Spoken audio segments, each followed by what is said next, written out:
Hello, everyone. So, my name is Ravin Yadav. This was my third attempt. I've secured 582 rank this year, hoping to get either IRS, CNIT, or IPS. This was my third attempt. In my first attempt, I actually cleared the prelims and missed the mains by 5 marks. And in my second attempt, I actually could not clear the prelims itself, which was a very, very sad thing for me, honestly.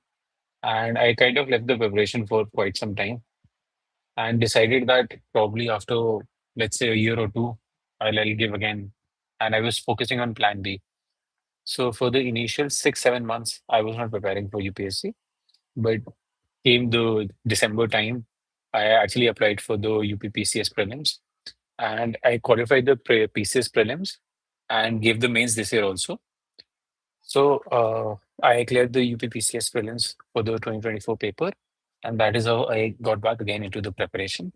And I appeared for the 2025 prelims, cleared the prelims by a very thin margin, honestly.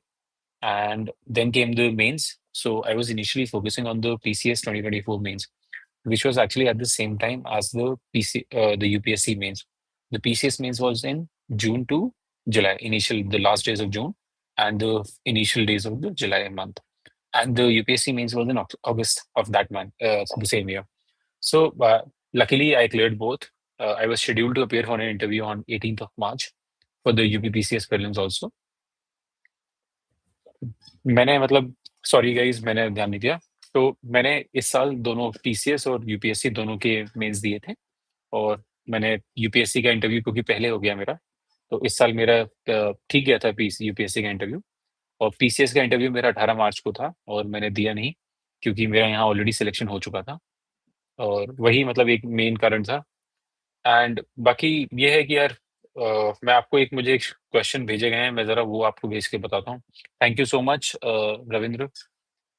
मैं मेरे पास कुछ questions हैं, मैं ज़रा उनके answer करता हूँ, फिर आप लोगों के जो भी क्वेश्चंस हों आप कमेंट बॉक्स में डालते रहिए। यार प्रीलिम्स की स्ट्रैटेजी मेरे लिए यार बहुत वो थी, मुझे ऐसा लगता है कि रिवीजन मेरे लिए सबसे इम्पोर्टेंट की थी। मतलब मेरे पास जो 5 अपने सब्जेक्ट्स थे, उनको मैं कोशिश करता था कि उनको मैं दिन में 2-3 बार रिवाइज़ कर लूँ। मतलब दिन में मतलब एज़ इन प्रीलिम से पहले, कि अगर मेरे 6 सब कोर सब्जेक्ट्स हैं, उन 6 कोर सब्जेक्ट्स के मेरे पास एक बेसिक नोट्स होने चाहिए। करंट अफेयर्स में मैं ज़्यादा फ़ोकस नहीं करता था। मैंने कभी भी न्यूज़पेपर नहीं पढ़ा। अपार्ट फ्रॉम माय इंटरव्यू मैंने सिर्फ़ इंटरव्यू के लिए वो पढ़ा था, उसके अलावा मैंने कभी नहीं किया। यार मोटिवेशन ऑनेस्टली आप ये समझो यार मोटिवेशन आपको अंदर से आनी चाहिए। आप अगर किसी और से मोटिवेशन लेने के लिए घूम रहे हो, तो आप मान लो कि आपका नहीं हो पाएगा। ये बहुत कड़वा सच है, मैं आपको ऑनेस्टली बता रहा हूँ। मैं जितने लोगों से मिला हूँ, जितनों ने भी पेपर क्लियर किया है, the motivation comes from within. आप ये सोचो कि मुझे कोई और आके समझा के जाएगा। आप सोचो आपकी लाइफ़ बेहतर होगी, आपके घरवालों की लाइफ़ बेहतर होगी, आपको एक स्टेबिलिटी मिलेगी जॉब में। यूपीएससी डज़न्ट मीन कि आपको पावर और वो सब चीज़ें। It brings in stability. आप लोगों के लिए सबसे ज़रूरी चीज़ वो है। सूर्यांश आप कह रहे हैं कि आपने सीसैट में कुछ नहीं कॉम्प्रिहेंसिव ठीक है और जीएस भी आ रहा एग्ज़ाम दिया आपको। आपके कितने अटेम्प्ट हो गए हैं सूर्यांश? आप मुझे पहले एक चीज़ बताइए। अगर आपके जैसे मान लीजिए शुरुआत में आपने 3-4 अटेम्प्ट दे दिए हैं और 2-3 अटेम्प्ट्स बाकी हैं, तो स्किप करने का मतलब समझ में आता है। लेकिन अगर आपके मतलब मान लीजिए आपने एक भी अटेम्प्ट नहीं दिया, तो वो डर हमेशा रहेगा। फर्स्ट है तो यार हमेशा डर रहेगा, आपको ऑनेस्टली बता रहा हूँ। आप ये सोचो कि कभी वो डर खत्म हो जाए, वो कभी खत्म नहीं होगा डर। वो हमेशा डर रहेगा। आप जब भी पेपर देने से पहले सोचोगे, आपको लगेगा मुझे कुछ नहीं आता। बट अपने ऊपर विश्वास रखिए, अपने रिविजन्स के ऊपर विश्वास रखिए, आप अच्छे से पेपर देंगे। या प्री के लिए आपको अभी इस पॉइंट पे तो आपको ये है कि जो भी नोट्स आपके पास, जो भी, मैं ये नहीं कह रहा कि आप रिविजन अलग-अलग कंटेंट लेके आइए, जो भी नोट्स आपके पास हैं, उन नोट्स को उठाइए, रिवाइज़ करिए 2 से 3 बार, कम से कम 15 से 20 मॉक्स दीजिए, बोथ जीएस एंड सीसैट। अब सीसैट इतना बड़ा फैक्टर बन गया है कि आप अगर सीसैट को छोड़ देंगे, तो आपका सिलेक्शन वैसे भी नहीं होगा। अभी पिछले 1-2 साल से फिर भी ईज़ी पेपर आ रहा है सीसैट का, लेकिन 23 और 24 का अगर आप 23 का पेपर देख लेंगे, तो आपको रियलाइज़ होगा कि ये कितना टफ पेपर था। Prelims MCQ aptitude reverse engineering of PYQs and other option notes. यार मीडिएवल हिस्ट्री के लिए आपको इतना ध्यान देना नहीं है। मैं पर्सनली नहीं देता हूँ क्योंकि यार मीडिएवल हिस्ट्री से 3 से 4 क्वेश्चन आता है। आपको यार यूपीएससी प्रीलिम्स का मतलब ये नहीं है कि आपको सब चीज़ों की नॉलेज होनी चाहिए। आप वही चीज़ें पढ़िए जो आपको लगता है कि इसका रेलेवेंस हो। मीडिएवल का मैं ये नहीं कह रहा कि रेलेवेंस नहीं है, रेलेवेंस है। बट वो 4 क्वेश्चन के लिए आपको वो 2 किताबें पढ़नी पड़ेंगी पूरी-पूरी। और वो 4 क्वेश्चन ज़रूरी नहीं है कि उन किताबों के अंदर से ही आएँ, कहीं से भी आ सकते हैं। हिस्ट्री एक ऐसी चीज़ है जहाँ पे आपको अपना रिस्क और रिवॉर्ड रेशियो देख के चलना पड़ेगा, कि आप कितनी मेहनत कर रहे हैं और वो कितने नंबर यील्ड कर रहा है। अगर आप 2 किताब पढ़ के 2 क्वेश्चन सॉल्व कर रहे हैं तो कोई मतलब नहीं है। उतने में आप साइंस एंड टेक एनवायरनमेंट पढ़ेंगे तो 4 क्वेश्चन वैसे भी सॉल्व हो जाएँगे। तो आपको रिस्क रिवॉर्ड मैच करना है प्रीलिम्स के अंदर। कैसे आपको कम से कम कंटेंट से ज़्यादा क्वेश्चन निकालने हैं। हुँ। यार मटेरियल तो देखो कभी कमी नहीं होगी, जितनी कोचिंग उतना मटेरियल, जितने मतलब टीचर्स उतना मटेरियल। आपको अपने कुछ चुनिंदा मटेरियल के ऊपर फ़ोकस करना है, उससे आगे आपको सोचना ही नहीं है। कभी घोड़े को देखा है उसकी आँखों के आगे कैसे ब्लाइंड सा लगा होता है। आपको बिल्कुल एक सिंगुलर डायरेक्शन में देखना है। जो आपके पास नोट्स हैं, बस आप उसको ही करिए। उसके अलावा कुछ मत करिए। आपको कोई वो नहीं पड़ेगी। मैं अपनी चैट बॉक्स में टेलीग्राम आईडी डाल दे रहा हूँ सूर्यांश, आप उस पे मैसेज कर सकते हैं, कोई दिक्कत नहीं है, आप आराम से उस पे करें। MCQ aptitude reverse engineering is more important than test which are not UPSC level. यार आप ये समझो यार, हर्ष गिरगांव, यार आपको मैं एक चीज समझाता हूँ। MCQ aptitude reverse engineering everything is important, everything is good. लेकिन जब आप कंटेंट पढ़ने बैठते हो, जब किसी भी कोचिंग का कंटेंट उठा के देखोगे, वो सारी चीजें ऑलरेडी कवर्ड होती हैं। आपने मान लो अगर आप कोचिंग का मटेरियल पढ़ रहे हो, तो ऑलरेडी पिछले 10 15 20 साल के मतलब पीवाईक्यूज कवर करके वो नोट्स बनाते हैं। आपको क्या लगता है उनके पास कोई सिलेबस सेट है कि इसमें से ही क्वेश्चन आएंगे? वो डिफाइन करता है क्योंकि क्वेश्चंस कैसे आ रहे हैं पिछले साल में। MCQ aptitude is very important, I am not denying that. But वो कभी पॉसिबल नहीं होगा अगर आप एमसीक्यू सॉल्व ही नहीं करोगे, तो कभी नहीं आएगा। एप्टीट्यूड आपको ये लगे कि आपको सिखा देगा, आपका एप्टीट्यूड कभी नहीं हो सकता। आप जब तक 20 30 25 30 मार्क्स नहीं लगाओगे, आपके अंदर वो एप्टीट्यूड डेवलप होगा ही नहीं। आप कितनी भी ट्रिक्स की वीडियोस देख लो, आजकल आप देखोगे इंस्टाग्राम, यूट्यूब, दुनिया भर की उसमें ट्रिक्स की वीडियोस आ गई हैं कि आप ट्रिक्स यहाँ से कर लो या वहाँ से ट्रिक्स कर लो। आप कितना भी ट्रिक्स कर लेना, लेकिन अगर अनलेस आप 5000 6000 मॉक सॉल्व नहीं करेंगे, तब तक पॉसिबल ही नहीं है कि आप ये सोचो कि मेरे अंदर एमसीक्यू एप्टीट्यूड डेवलप हो जाए। यार हिस्ट्री में कौन-सा वेटेज ज़्यादा है? हिस्ट्री के देखो 4 पार्ट्स मैं मानता हूँ। Ancient, medieval, modern and art and culture. मैं ये 4 पार्ट मानता हूँ हिस्ट्री में। आप पिछले 3 4 साल के अगर पेपर्स उठा के देखेंगे, तो हिस्ट्री के अंदर वही 4 4 क्वेश्चन हर एक पार्ट से आ रहे हैं। Almost 4 4 question. मॉडर्न हिस्ट्री की बात करें, मॉडर्न हिस्ट्री के अंदर आप ये मानिए कि आप बहुत पढ़ के जाओगे, तब भी बहुत सिंपल क्वेश्चन्स आ रहे हैं जो सॉल्व कर सकते हैं। आप बहुत ज़्यादा पढ़ के जाओगे, फिर भी ऐसे आ जाते हैं कि जो कोई नहीं सॉल्व कर सका। तो हिस्ट्री इज़ समथिंग जिसके ऊपर आप रिस्क रिवॉर्ड बहुत है। वो है, नेगेटिव है, कि आप जितनी मेहनत कर रहे हैं उसका रिवॉर्ड नहीं मिल रहा। Same with ancient, same with medieval. I feel to a certain extent art and culture के क्वेश्चन फिर भी आप सॉल्व कर सकते हैं। थोड़ा बहुत एंशिएंट के भी कर सकते हैं, लेकिन मिडिएवल इज़ समथिंग जो बहुत ही रैंडम क्वेश्चन्स आते हैं।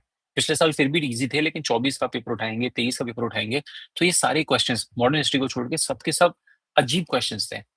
कोई भी बंदा, कोई भी टॉपर आप किसी से भी बात कर लीजिए, हिस्ट्री इज़ समथिंग जो कोई भी श्योरिटी के साथ नहीं जाता। वो बस ये सोच के जाते हैं अगर आ गया तो ठीक है, नहीं आया तो कोई बात नहीं। और आपको यही माइंडसेट लेके जाना है। आप अगर पेपर में जा रहे हो, आपको ये लगे कि मुझे क्वेश्चन नहीं आता, तो आपको निराश नहीं होना कि मुझे पेपर नहीं आता, मैं कैसे करूँगा?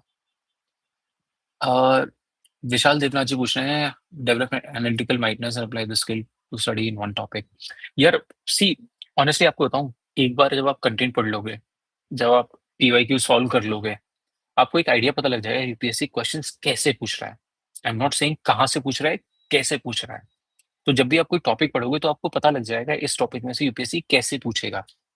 क्या-क्या सेंटेंसेस हैं जिसमें से वो बच सकता है। मेरे को पहले अटेम्प्ट में मुझे भी खुद जानकारी नहीं थी कि यूपीएससी कैसे क्वेश्चन बनाता है। But once I cleared the my first prelims, second attempt तक मुझे आइडिया पता लग गया था कि यूपीएससी क्वेश्चंस कैसे बनाता है। फिर मैंने करंट से अपने नोट्स बनाना स्टार्ट किए। आप विश्वास मानिए, मेरे करंट के टॉपिक्स में से 5 से 6 क्वेश्चन रिपीट हुए थे।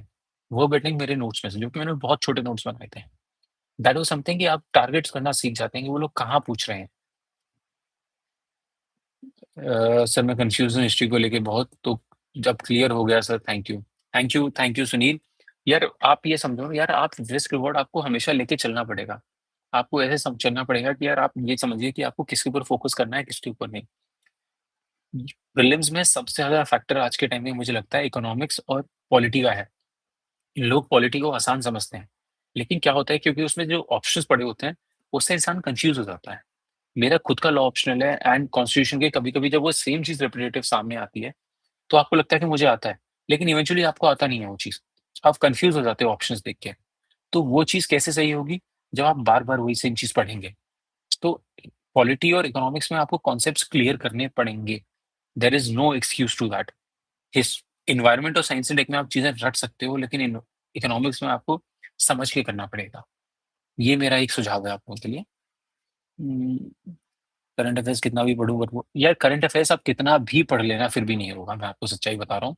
मेरी तो ये स्ट्रैटेजी थी कि मैं कोशिश करता था कि मतलब लिमिटेड करंट अफेयर्स पढ़ के जाऊँ, वो भी पीटी 365 की जो मंथली कंपेंडियम भी नहीं, जो साल के एंड में अपडेटेड पार्ट्स आते हैं, बस वही पढ़ के जाता था।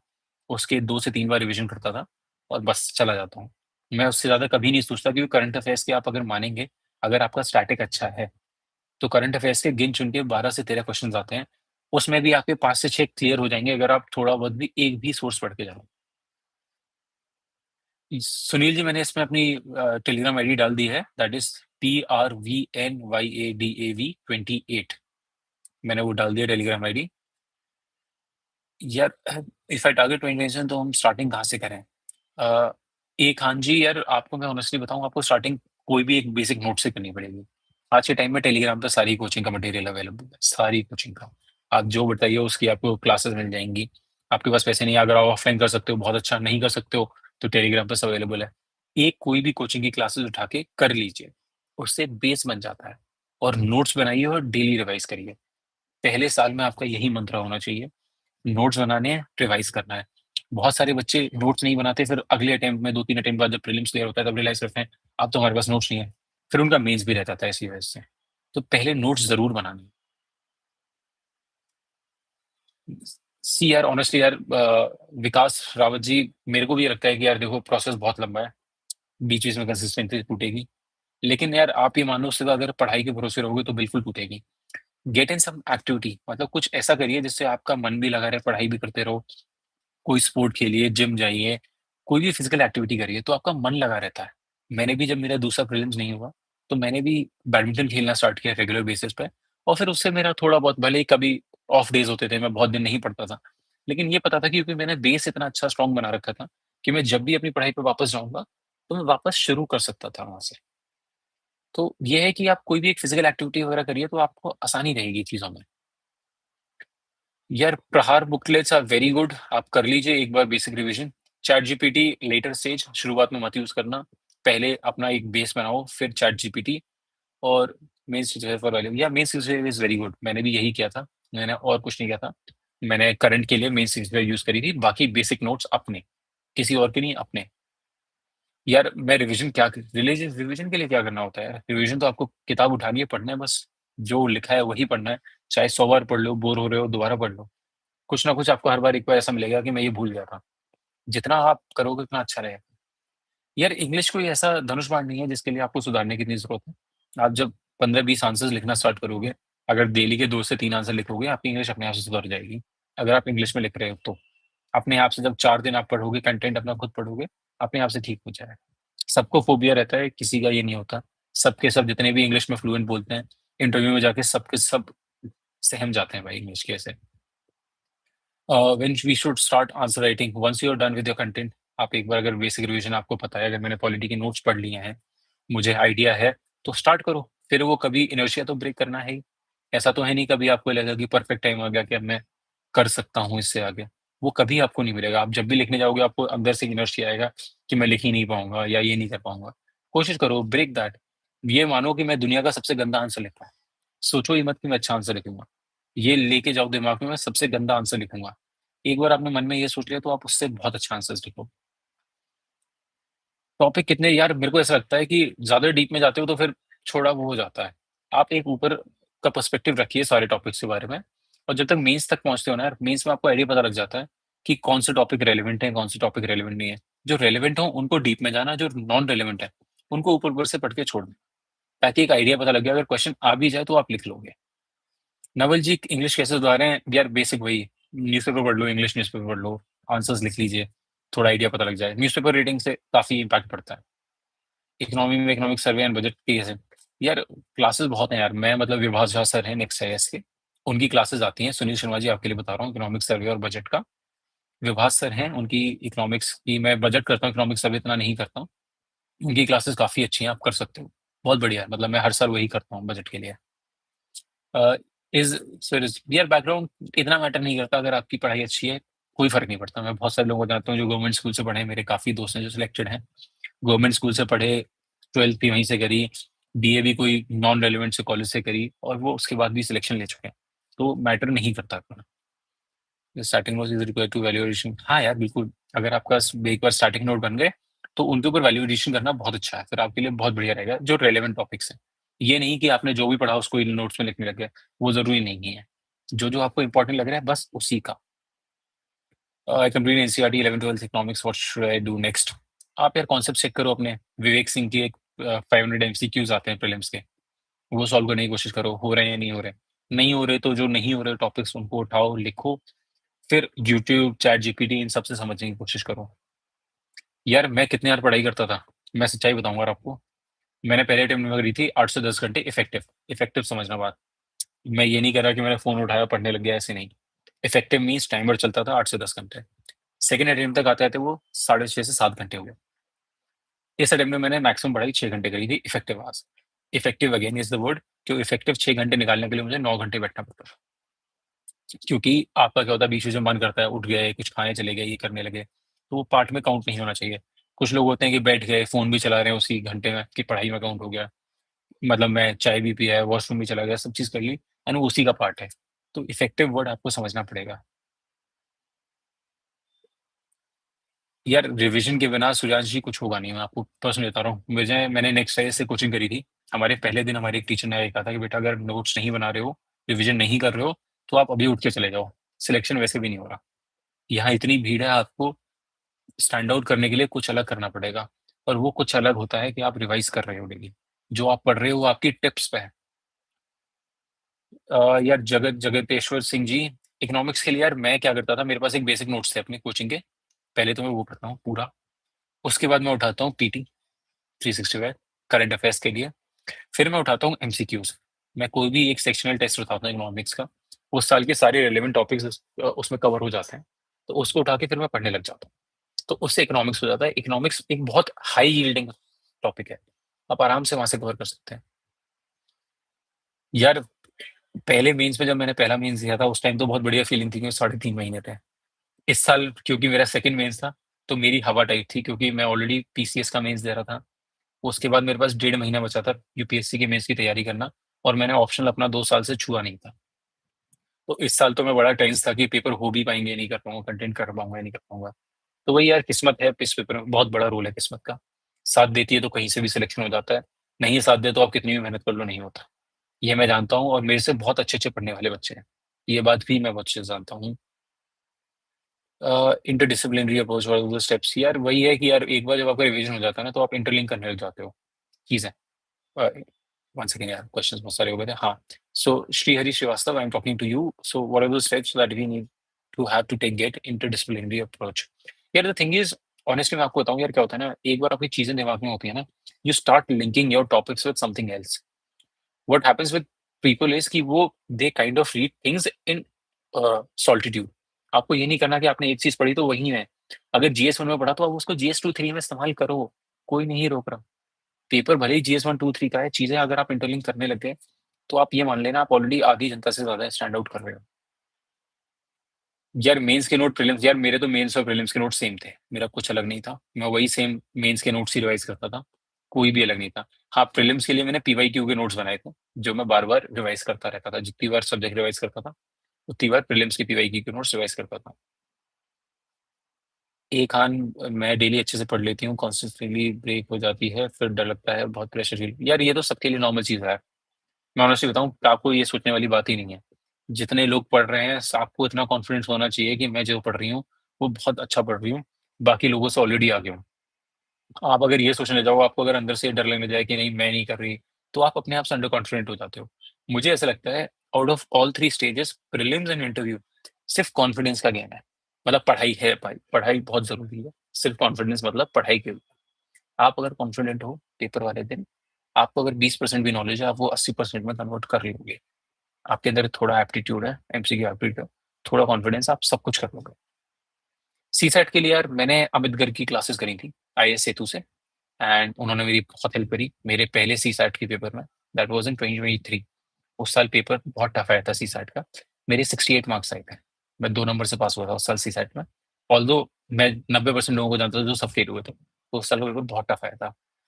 लेकिन क्योंकि मैंने अमित सर की क्लासेस करी थी 2023 अटेम्प्ट के बाद, 2024 में मेरे 140 नंबर थे। इस साल मेरे 122 नंबर है सीसैट। तो मैं ये नहीं कहूँगा सिर्फ सर की क्लासेस, मैंने उनको बहुत रिवीजन किया। मेरी आदत है तेज़ सॉल्व करने की सीसैट पेपर। और मुझे लगता है सीसैट पेपर में लोग टाइमिंग की वजह से ज़्यादा फँसते हैं, रादर दैन नॉलेज या कुछ। अ, थैंक यू फैशन अरिन गाडा, Sunil Sharma sir ecology environment PM सही है। हाँ यार, अच्छा है, कोई भी सोर्स उठा लो, अच्छा है। मैंने अपनी कोचिंग के नोट्स करता हूँ और पीटी 365, तो मैं वो फ़ोकस करता हूँ। जो भी आपको अच्छा लग रहा है, एक सोर्स, बस एक, उससे ज़्यादा नहीं। What are those common patterns which we see in selected candidates? भाई, I have told you the only धनुष वांड प्रिपरेशन में इज रिवीजन। आप अगर डेली रिवीजन कर रहे हो, आप अगर कंसिस्टेंट हो, होगा, 100% होगा। दिमाग में कुछ और मत लाना, बस थोड़ी स्मार्टनेस की, स्मार्ट वर्क करना है, हार्ड वर्क सिर्फ नहीं। स्मार्टली अगर आप काम कर रहे हो, आपको रियलाइज हो रहा है, पैटर्न समझ में आ रहे हैं, किस पे कितना फोकस करना है, पक्का सिलेक्शन होगा। रिवीजन बहुत इंपॉर्टेंट है। मैं जितने भी मेरे साथ के सिलेक्टेड हैं नेक्स्ट ईयर से, मैं सबको जानता हूँ, उन लोगों के टिप्स में मैं अगर उनसे पूछूँ ना कि ये वर्ड, तो वो मुझे ये बता सकते हैं कि कौन से पेज पे कौन सा वर्ड लिखा हुआ है अपने नोट्स के अंदर। वो कॉन्फिडेंस आपके अंदर आ गया, आप पक्का ले जाओगे सिलेक्शन, कोई दिक्कत नहीं है।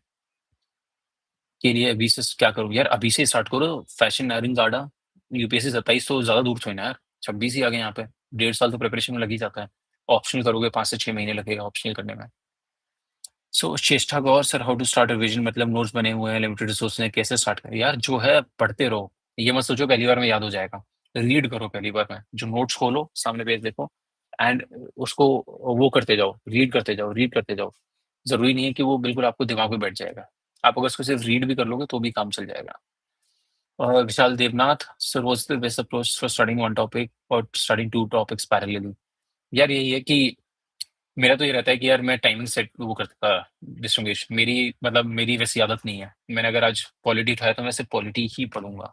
मैं कर ही नहीं पाता पर्सनली भाई, आई एम नॉट, मेरे मतलब मेरा ये फोटे नहीं है। मैं एक ही चीज एक बार में पढ़ पाता। अगर मैं एक सब्जेक्ट पढ़ाऊँ तो मेरे अंदर से वो होता है, चुल सी होती है कि भाई अगर वो खत्म नहीं किया तो I can not move on to the next subject. And that was the thing कि मुझे वो जल्दी जल्दी टॉपिक्स खत्म करने में हेल्प करती थी। तो मैं बीच में छोड़ के जा ही नहीं पाता।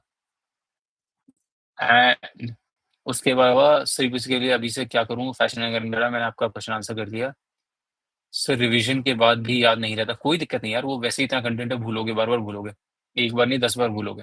ये है कि आप, मतलब आपको फोकस करना है कि यार मुझे बार बार वही सेम चीज पढ़नी है। आप जब एक पॉइंट आ जाएगा तीसरे चौथे रिवीजन के बाद, जब आप अच्छे से कर लोगे। नमस्कार गुरुम जी, चेष्टा कर, we should start preparing for mains ना, या without, it goes without saying यार, मतलब आप पूरा प्रीलिम्स उठाओ, मेंस की फोकस करो, साथ में इंटीग्रेटेड स्टार्टिंग करो, सेपरेटली मत पढ़ो, दिक्कत होगी वरना। देन कम्स जी के गुरुम से इंटरव्यू में कॉन्फिडेंस कैसे आता है? यार एक बार जब काफी कंटेंट आप पढ़ लेते हो ना, कॉन्फिडेंस अपने आप से आता है। 10-15 मॉक्स, यार मेरे को लगता है पूरी all the stages मॉक्स is the best option. आप जितने मॉक्स होंगे उतना अच्छा कॉन्फिडेंस होगा, चाहे प्रीलिम्स हो, मेंस हो, इंटरव्यू हो। मैंने इंटरव्यू के लिए 11 मॉक्स दिए थे। मेंस के लिए मैंने पहले अटेम्प्ट में 47 मॉक्स दिए थे, प्रीलिम्स और मेंस के लिए फुल लेंथ। हाफ लेंथ नहीं बोल रहा, 47 फुल लेंथ मॉक्स दिए थे प्रीलिम्स और मेंस के बीच में। प्रीलिम्स के लिए मैंने फर्स्ट अटेम्प्ट में अपने 65 मॉक्स दिए थे, फुल लेंथ अगेन। तो वो यार मॉक्स बहुत इंपॉर्टेंट है। यार पढ़ना तो यार आपको 8 हाथ से अगर निकाल लो तो बहुत अच्छा है, 8 घंटे तक बहुत इफेक्टिव। समझना इफेक्टिव आवर्स, ये नहीं कि यार मैं 8 घंटे में फोन भी चला रहा हूँ, टीवी भी देख रहा हूँ, वो सब नहीं। यार मेरा ऑप्शनल जूलॉजी नहीं था यार, DMSRH_RR। तो I can not help you with zoology. Probably किसी और से मैं टच में डाल सकता हूँ अगर आपको। अभी मैं ऑप्शनल और GS 124 नोट्स प्रिपेयर कर रहा हूँ, क्या सही? बिल्कुल सही है यार। फैशन फैशन ईयरिंग गार्डा यार, बिल्कुल सही है, आप टेंशन मत लो। And this is a good strategy, अभी से सब चीजें फोकस करनी चाहिए। पॉलिटी के लिए टीचर यार, यार देखो जो मिल जाए वो अच्छा है, मुझे ऐसा लगता है। एक बार एक टीचर ना आपकी क्लैरिटी बेसिक डाउट्स क्लियर कर देगा। जिसके भी टेलीग्राम पे वीडियोस मिल रहे हैं कर लो, या कोचिंग जिसमें भी कर रहे हो उससे कर लो, कोई दिक्कत नहीं है। Sir I can't study one subject for 4-5 subjects in भाई, 4-5 सब्जेक्ट्स में तो आप कंफ्यूज हो ही जाओगे। मेरी मानना, ज्यादा से ज्यादा पढ़ रहे हो 2 सब्जेक्ट पढ़ना दिन में। 2 से ऊपर अगर पढ़ोगे तो आप चीजें वैसे ही भूलने के लिए पढ़ रहे हो, आप कभी इंटरलिंक कर ही नहीं पाओगे। तो आपको पहले सॉलिट्यूड में पढ़ना है, फिर उसको इंटरलिंक करना है। ये नहीं कि आप एक ही बार में इंटरलिंक करते हो पढ़ते हो चलो। साइंस एंड टेक्नोलॉजी, यार मैं साइंस एंड टेक के लिए बेसिक नोट्स फॉलो किए थे अयाज खान सर के, नेक्स्ट आईएएस के। उसके बाद मैं हर साल पीटी 365 के नोट्स पढ़ता हूँ, मेंस के लिए मेंस 365 के नोट्स पढ़ता हूँ। उससे मेरा क्लैरिटी आ जाती है क्योंकि साइंस एंड टेक बहुत करंट हेवी सब्जेक्ट है। स्टैटिक कम आता है, करंट ज़्यादा आता है, तो करंट के लिए। यार मैंने नेक्स्ट आईएएस से कोच करी है इरफान, और मैंने प्रीलिम्स की कोचिंग नेक्स्ट आईएएस से किया, सॉरी जी फाउंडेशन कोर्स नेक्स्ट आईएएस से किया था, ऑप्शनल दृष्टि से किया था, वाजीराम में मैंने इवैल्यूएशन करी थी, कहते हैं पेपर्स की, और टेस्ट मैं सब पे देता हूँ, फोरम के स्पेसिफिकली सब साथ देता हूँ। How to revise sir, reading, हाँ यार reading is the best option. Sir coaching के नोट्स इनफ है या अलग से यार कोचिंग के नोट्स पढ़ लो, उसके ऊपर वैल्यूएशन करना है, पीवाईक्यूज का, करंट्स का, बस इसके अलावा कुछ नहीं करना। जितना कम पढ़ोगे उतना ज्यादा अच्छा। मैं कम से मतलब ये नहीं कि बिल्कुल ही मत पढ़ के जाओ, 10 पेज पढ़ के सोचो कि सिलेक्शन हो जाएगा। आई मीन जितना कोचिंग वाले कर रहे हैं उतना पढ़ लो और अच्छे से याद कर लो। मेरा यार this was my third attempt. पहले अटेम्प्ट में मैंने प्रीलिम्स क्लियर किया था, मेंस दिया था, मेंस मेरा 5 नंबर से रहा था। फिर 2024 का मैंने अटेम्प्ट दिया था, उसमें मेरा प्री क्लियर नहीं हुआ, और 25 में मेरा सब कुछ क्लियर हुआ लकीली। कैसे बनाए एग्जाम? यार कोचिंग वाले फॉलो करो गाइस, मैं पहले ही बताऊंगा। देखो GS 1 to 4 पहले आपको एक बेस होना चाहिए, जैसे बिल्डिंग जब बनाते हैं तो एक फाउंडेशन बनता है ना, वो वाला चीज़ है कोचिंग के। कोचिंग जो भी आपको लग रहा है, किताबें कुछ भी है, कोचिंग नहीं करे तो किताबें, एक बेसिक फाउंडेशन बनाओ, उसके बाद चीज़ें ऐड ऑन करो। शत्रु द हैकर, सर कहाँ से स्टार्ट करूँ, कौन कौन से सब्जेक्ट पहले करना है, सीक्वेंस बता दीजिए। यार मेरे हिसाब से कोई सीक्वेंस नहीं होता, स्टार्ट कर रहे हो कहीं से भी स्टार्ट कर लो, जो आपको सबसे कंफर्टेबल है उससे स्टार्ट कर सकते हो, जो आपको सबसे बेकार लगता है उससे स्टार्ट कर सकते हो। It's all about breaking the inertia. जैसे ही आप पहला स्टेप ले लोगे उसके बाद आप अपने आप से जीना कर लोगे। यार मैं न्यूज़पेपर नहीं पढ़ता था, new journey, how to prepare notes in newspaper, I never used to read newspaper, ना ही मैं नोट्स बनाता था। मैं साल के एंड में कंपाइलेशंस पढ़ता था करंट के लिए। उसके अलावा मुझे लगता है it's a waste of time. मतलब न्यूज़पेपर पढ़ो, इंग्लिश इंप्रूव करो, चीजें करो, लेकिन अगर आप न्यूज़पेपर इस पर्पज से पढ़ रहे हो कि मेरे प्रीलिम्स में क्वेश्चन आ जाएंगे, sorry I am not that. मैं ना ही मैं किसी को सजेस्ट करता हूँ। मैं कहता हूँ अगर आपको पढ़ना ही है तो मंथली मैगजीन 4 बार पढ़ लो, ज्यादा फायदा देगी। Sir I am new in paper doing NCERT first, then I will seek coaching video on Telegram, is it, या very good approach Shri Srivastava, very good. Cheshta revision notes से स्टार्ट करना चाहिए, यस बिल्कुल Cheshta. Notes are the first and foremost what do you say source. So I'm preparing with job but for newspaper I'm waiting company, please give me varieties. यार new journey देखो, honestly मैं भी अपने second इस mains के बाद मैंने भी जॉब स्टार्ट कर दी। I am an advocate in Delhi high court, I have practice, and alongside I was also preparing for my interview and my what we say UPPCS interview also. Unacademy good है, decent, but अगर आपके पास और options हैं तो और कुछ देख लेना। टेलीग्राम पे बहुत चीजें मिल जाएंगी, अनअकैडमी से लाखों अच्छे होंगे। न्यूज़पेपर के लिए यार ये है कि आप एक बार मंथली मैगजीन किसी भी कोचिंग की उठा लो, किसी भी कोचिंग की, राजेंद्र नगर में बहुत मिलती है, 50-100 रुपए में, उठाओ पढ़ने लग जाओ। फैशन एरा अभी हम optional plus ethics plus GS 1 को पकड़ के चल रहा हूँ, और प्री का एमसीक्यूज का पोस्टमार्टम कर रहे हैं। हाँ यार वेरी गुड अप्रोच, बस एक रिवीजन रेगुलरली करना है फैशन एरा का। New journey have answered your question regarding job. देखो यार श्री श्रीवास्तव, देखो हैंडराइटिंग तो यार ये है कि देखो अगर गंदी है तो बड़ा बड़ा लिखने लग जाओ, ग्रामर विद टाइम ठीक हो जाती है, इतना फैक्टर नहीं है, इतना बड़ा फैक्टर नहीं है, थोड़ा है बहुत बड़ा नहीं है। कोचिंग वाले बहुत बड़ा बना के बताते हैं लेकिन इतना बड़ा फैक्टर नहीं है ग्रामर और वो फैक्ट। लेकिन अगर सही लिखोगे तो ये होता है कि यार एडेड पॉइंट्स मिल जाते हैं। और हैंडराइटिंग इंप्रूव करने के लिए बड़ा लिखो, मेरी बहुत गंदी हैंडराइटिंग है, मैं बड़ा लिखता हूँ उस चक्कर में ठीक लगती है। यार how do I study subjects, I pick up any subject at a time, जो मुझे लगता है कि प्रॉब्लम मैं भूल रहा हूँ उसको उठाता हूँ, पढ़ने लग जाता हूँ, खत्म। यार कंसिस्टेंसी देखो ऐसे कभी नहीं आती, प्रेशर के साथ कंसिस्टेंसी आती है, जैसे जैसे पेपर पास आता है वैसे वैसे सबकी हवा खराब होती है, पढ़ने लग जाते हैं। और ये सोचो कि ये नहीं हुआ तो क्या करूंगा जिंदगी में, तो उससे और प्रेशर आता है। यार आई यूज्ड टू स्टडी, मेरा target one subject one week नहीं था, मेरा sir target one subject one day होता था। मैं आज के दिन में अगर पढ़ रहा हूँ तो आज के दिन में कोशिश करता था वो सब्जेक्ट खत्म करूँ, क्योंकि मैंने वो सब्जेक्ट इतनी बार पढ़ लिया है कि वो मेरा 5 से 6 घंटे की पढ़ाई में हो जाता था। प्रायोरिटाइज सब्जेक्ट्स यार, polity economics, polity number 1, economics number 2, number 3 would be geography, number 4 would be science and tech, number 5 would be history, number 6 would be environment. History मैंने नीचे इस वजह से रखा है क्योंकि रैंडम क्वेश्चंस आते हैं, वरना हिस्ट्री की अगर कंटेंट वाइज देखूं तो फोर्थ पे मानता हूँ। बेस फाउंडेशन कोचिंग कर लो, कोचिंग नहीं करी है तो टेलीग्राम से वीडियोस देख लो, कोई भी एनसीईआरटी पढ़ लो, उससे आ जाएगी बेस फाउंडेशन। मैंने प्रायोरिटाइज कर दिया ऊपर सब्जेक्ट्स। यार मेंस के लिए कोई सेपरेट नोट्स नहीं बनाए थे मैंने, I only focus on my prelims cum mains notes जो वो सेम थे। बाकी पीवाईक्यूज कर लो, बहुत अच्छा आइडिया पता लग जाता है। यार टेलीग्राम चैनल सुनील शर्मा जी मैंने मेंशन कर दिया, I am again mentioning my Telegram channel, although इसमें आई डोंट नो पिन हो जाता है नहीं हो जाता। Wait, telegram channel PRVN Yadav 28, ठीक है, I have again like put it, मैं इसको कर देता हूँ, पिन कर दिया गाइस मैंने इसको, तो आप लोग टेलीग्राम चैनल का मेरा पिन देख लेना। सो I'll put in something else also, I'll put in my Instagram also, so that if you have any issues, if I don't, यार क्या होता है ना यार, एक बार में दो चार चीजें ही फॉलो अप हो पाती हैं, तो I put in my Instagram also, I'll pin that also. Okay.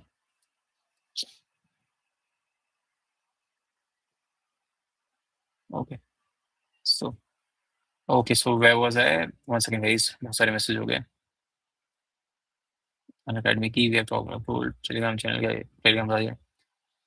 यार मैं देखो, वैसे मैं किसी का मेरे से पैसे नहीं मिलते, ना मेरा कुछ है कोचिंग के साथ, ऋषिकेश गांधी जी को आंसर कर रहा हूँ, बट पर्सनली मुझे नेक्स्ट की कोचिंग बहुत अच्छी लगी, उनकी फैकल्टी अच्छी है, और सबसे बड़ा इंपॉर्टेंट फैक्टर है उनका यार थोड़ा सपोर्ट बहुत अच्छा है।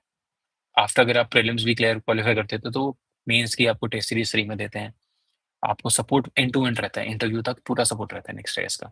तो अगर आप पैसे देके कोचिंग कर रहे हो तो next year I recommend foundation से दृष्टि नेक्स्ट शत्रु हैकर मैंने आपको बता दिया, मेरा सजेशन एक्सरसाइज रहता है क्योंकि वो टाइमली खत्म कर देते हैं, दृष्टि वाले बहुत टाइम लेते हैं। Vajiram is also good. PCS 26 on 6 December April 2 December, how to prepare in order to clear. यार घटना चक्र पढ़ो, हर कोई वही कहता है, एक बार बेसिक नोट्स रिवाइज कर लो, बाकी घटना चक्र 2 से 3 बार पढ़ लो। बाबा मियाँ बिल्ला, फनी नेम भाई।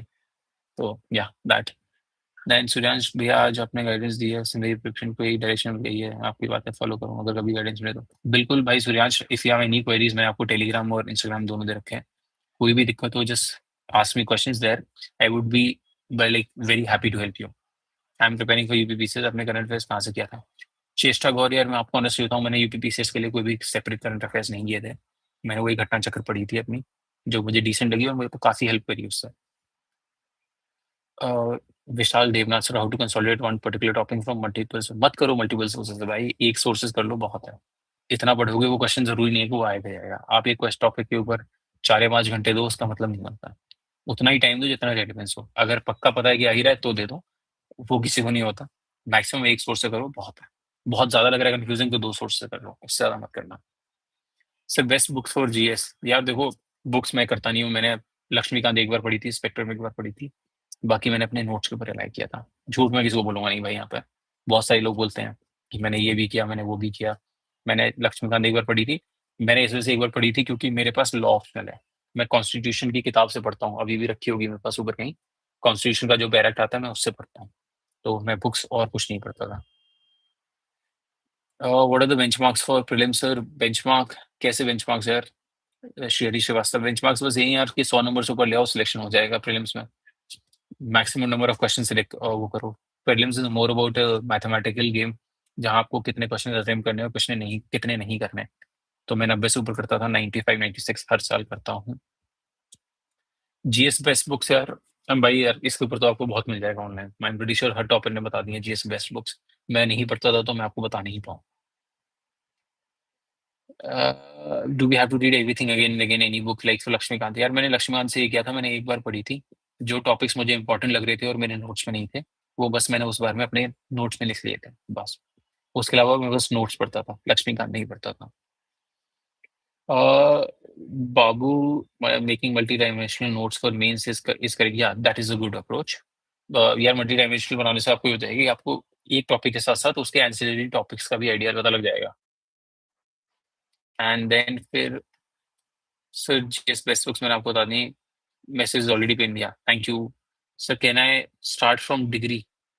Yeah, I didn't understand your question, Vedant. Can you please mention again? Should we read? Pawan is saying, should we read book completely again again? How to know important topic?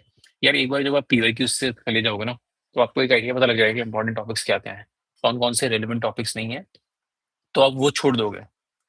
PS GMI GS best books, यार मैंने books नहीं पढ़ी है इतनी, तो मैं वही spectrum history के लिए पढ़ता था और लक्ष्मीकांत पॉलिटी, यही 2 किताबें मैंने पढ़ी हैं अपनी प्रिपरेशन में। और जीएस के लिए मतलब ज्योग्राफी के लिए class 11 NCERT, that is very important. बस ये तीन मैं सबको रिकमेंड करता हूँ। बाकी ये है कि आप कॉन्सेप्ट क्लियर करो। Deepika Bhardwaj, I am mother, I want my kids to become IAS officer, please guide me with. मेरे हिसाब से Deepika, Deepti ji, Deepti ji, sorry I misspelled your name. So Deepti ji, one thing very important, आप उनको जो भी करें उसके ऊपर फोकस करने का, चाहे वो ट्वेल्थ हो, ट्वेल्थ के बाद कॉलेज हो। बहुत सारे बच्चे क्या करते हैं यार कि ट्वेल्थ खत्म नहीं हुआ उससे पहले आजकल कोचिंग वाले कि हम ट्वेल्थ के लिए यूपीएससी बैच निकाल दें, पागल हो जाता है। यू हैव टू अंडरस्टैंड कि उनको बहुत जरूरी है। ये जो यूपीएससी की पढ़ाई है इसमें बहुत टाइम बच्चा वेस्ट कर लेता है। आपको ये करना है कि ज्यादा से ज्यादा 2 ढाई साल 3 साल इससे ऊपर मत देना बच्चे को, और वो गाइड करना। Don't force it upon him. Main study before PCS pre 8 months है रूल अभी। यार 4 महीने पीसीएस कर लो, मतलब मेंस कर लो, 4 महीने के बाद वही घटना चक्र अपने सारे सब्जेक्ट उठा लेना। Can I start from degree?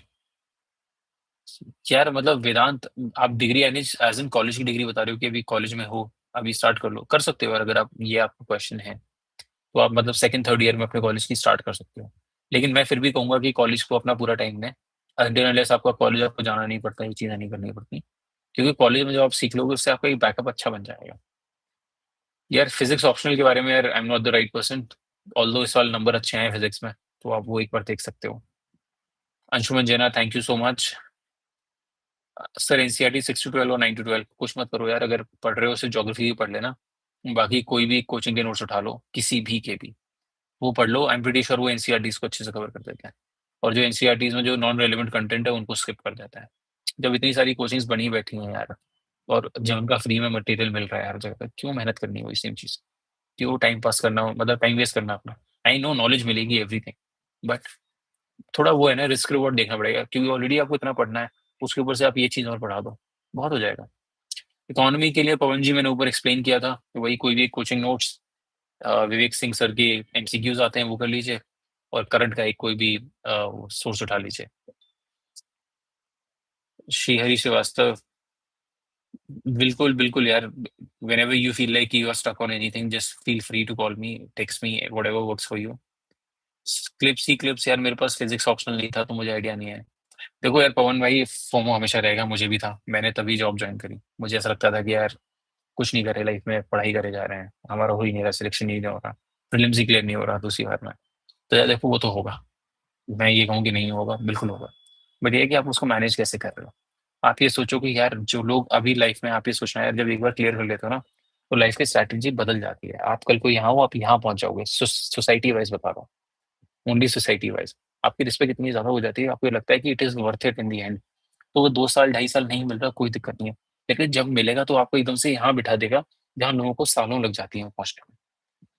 A Khan PSI optional, अच्छा ऑप्शनल है यार, बहुत स्कोरिंग है, लोगों के अच्छे नंबर आते हैं, बस ये है कि कंटेंट अच्छे से कर लो, क्वेश्चन अच्छे से आंसर कर लो, गुड, मतलब हर साल टॉप में पीएसआई रहता ही है।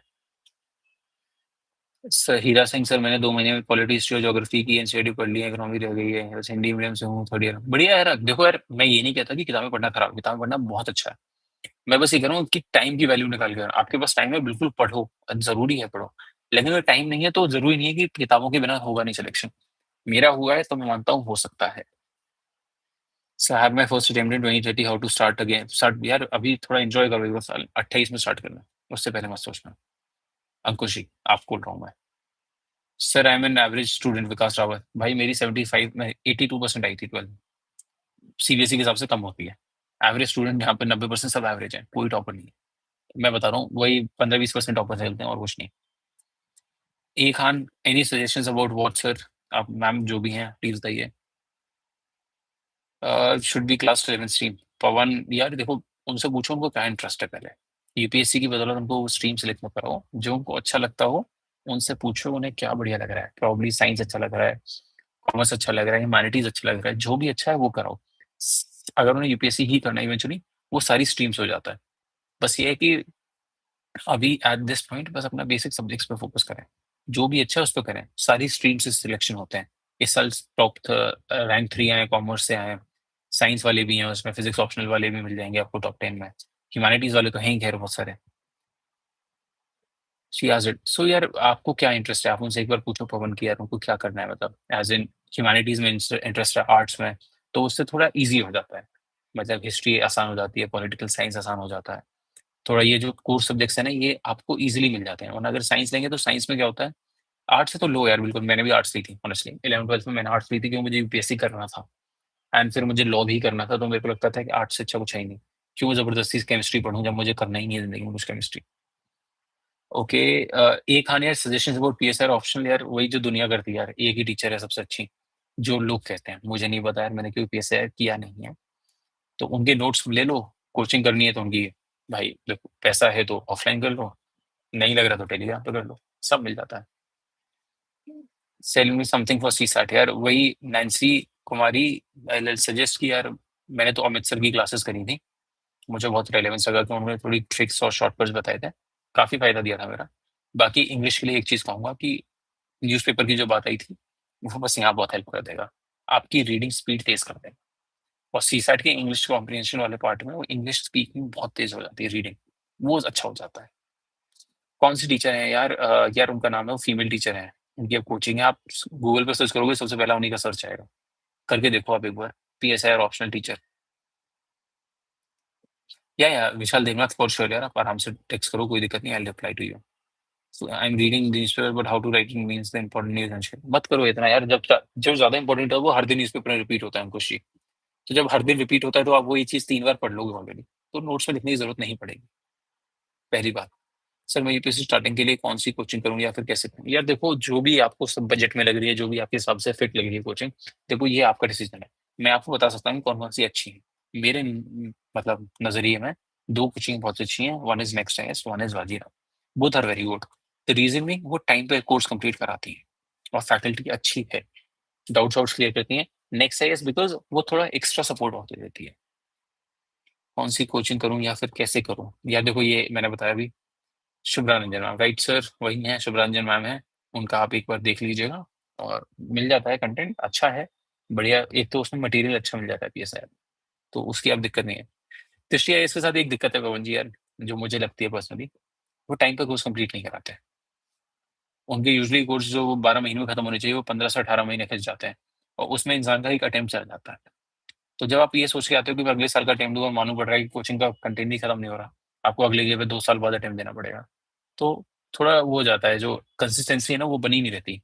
तो ये भी आपको चीज़ें देखनी है कि आप कोचिंग करो, ऐसा ना हो कि यार कोचिंग आप कोई ऐसी कर लो, जहाँ पे 1 साल का कोर्स 3 साल में खत्म हो रहा है, 2 साल में खत्म हो रहा है। उसी वजह से आप पेपर तैयारी छोड़ दो पूरी तरीके से। हाँ यार, एनसीईआरटी पढ़ो, बहुत टाइम है उनको यार आपके पास। नोट मेकिंग यार बिल्कुल है, लेकिन ज़रूरी नहीं कि शुरुआत में क्या होता है ना कि हमें हर चीज़ इंपॉर्टेंट लगती है, तो हम उसके नोट्स बनाने लग जाते हैं। इसलिए मैं कहता हूँ नोट्स सिर्फ़ कोचिंग क्लासेस के बना लो, ज़्यादा अच्छा रहेगा। एक बार जब पढ़ लोगे तो आपको आइडिया लग जाएगा क्या-क्या इंपॉर्टेंट है। See Pawan, what are my 3 biggest mistakes यार? मुझे ऐसा लगता है यार, at this point to recall anything as such, पहला वाज़ कि मैं प्रीलिम्स में बहुत ओवर कॉन्फिडेंट हो गया था। Be confident in the paper but don't be over confident. इस वजह से मेरा 24 वाला प्रीलिम्स नहीं हुआ था। That is one of the biggest mistakes. I feel कि मैं 24 वाला और अच्छा कर सकता था। Presence of mind in the prelims paper, and फिर ये है कि यार मेंस के लिए तो ये है कि यार जितने मॉक्स दे दो उतने कम। यही 3 चीज़ें मैं कह सकता हूँ यार अभी एट दिस पॉइंट। बाकी 3 मिस्टेक्स एनालाइज़ करना बहुत मुश्किल है। Shreyansh Pandey, I am in 12th right now and I have PCM stream, so can I still prepare for UPSC? कर सकते हो भाई, बिल्कुल करो, लेकिन अभी के लिए मैं आपको ये सजेस्ट करूँगा, कॉलेज पे फोकस करना। कॉलेज अच्छा मिल जाएगा, तो एक आपके पास अच्छा बैकअप रहेगा। आप अगर पीसीएम में हो तो आई एम प्रीटी श्योर आप, कहते हैं, इंजीनियरिंग या something, if you are targeting that, that is a good option. IIT के आप देखोगे इतने बच्चे निकलते हैं यूपीएससी में, दैट इज़ नॉट बिकॉज़ कि वो आईआईटी गए हैं, बट द बिकॉज़ कि उनका करिकुलम ऐसा है कि वो ऑलरेडी ट्रेन्ड हो जाते हैं, प्रिपरेशन के लिए इतना वो हो जाता है। यार अगर ऑफलाइन का ऑप्शन है तो उससे अच्छा कुछ नहीं है कोचिंग। पीजी 80570, उससे अच्छा कुछ नहीं है। फोमो से कैसे बचा जाए, कैसे मल्टीपल रिसोर्सेज पे माइंड जाता है, प्लीज है भाई, वो तो तुम्हें अपनी अंदर से इनर विल स्ट्रांग करनी पड़ेगी। मैं आपको बस रास्ता दिखा सकता हूँ, इवेंचुअली अंदर से आएगा। और रास्ता देखने का यही तरीका है कि यार मत पढ़ो किसी चक्कर में, ये सोच के जाओ कि जो पढ़ रहा हूँ उसी में से आएगा। अगर ये सोचने लग जाओगे उसके नोट्स में से हमारे इसके नोट्स में से आ जाएगा, तो हो गया काम। क्योंकि यहाँ टीचर्स की कमी नहीं है, मटेरियल की कमी। So I completed masters. Now I want to go for this exam. I haven't prepared anything. So how can I start now? Please suggest every possible way for me. AMPS Bacon. What you can do is you can start with any coaching notes again. वो चीज़ कर लो, एक बार basic revision कर लो उन सब चीज़ों का, optional strategise कर लो, कैसे करना है बिकॉज़ आज के